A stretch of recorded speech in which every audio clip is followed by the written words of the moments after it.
Up in North 2, Group 4, we have one team that is not a surprise at all, East Orange making it here, and another that's a huge surprise in Westfield. Yes. Didn't expect Westfield to be the team that was here in the final, but I do expect them to be the team that's in the final against East Orange. East Orange was an easy pick early in the season. They came back with so many veterans from a team last year that was very solid that I thought no-brainer that they're going to at least get to the final in Section 2, Group 4, and I thought they would win it in preseason.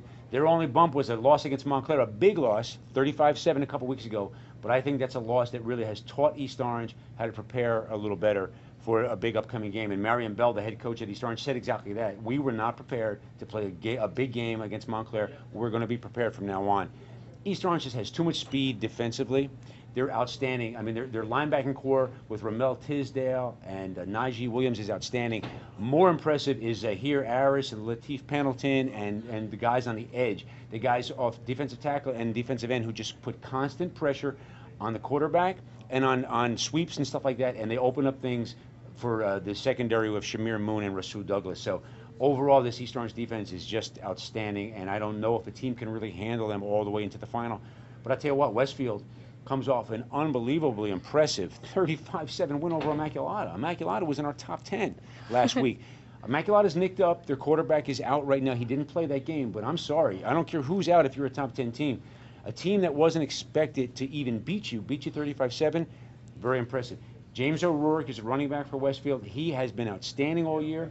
He had 3 TD runs against Immaculata. And quarterback Nate Mitchell is a kid who's just been so composed. He's really impressed us. So we like that matchup. And I tell you what, Westfield, wow, man, I love it when a team that comes, surprises like this out of a section that is insane with talent. With Hunterdon and Central and Piscataway and East Orange, Westfield, wow, kind of a dark horse getting to that final, but not the dark horse, Jackie.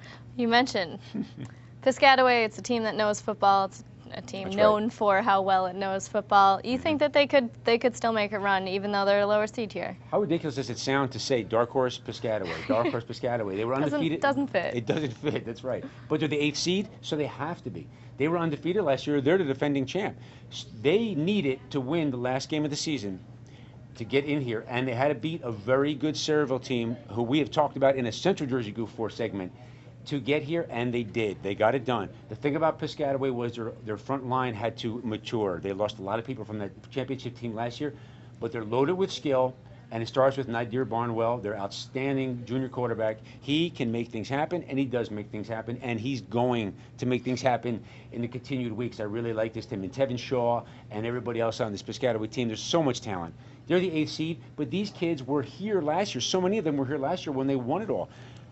They're not going to be concerned right now when in these tough situations or these extra weeks of training. They've done it before, and this is probably as good an 8th seed that's ever been in the football playoffs. Certainly, it's the time of year when anything can happen. We'll let you know.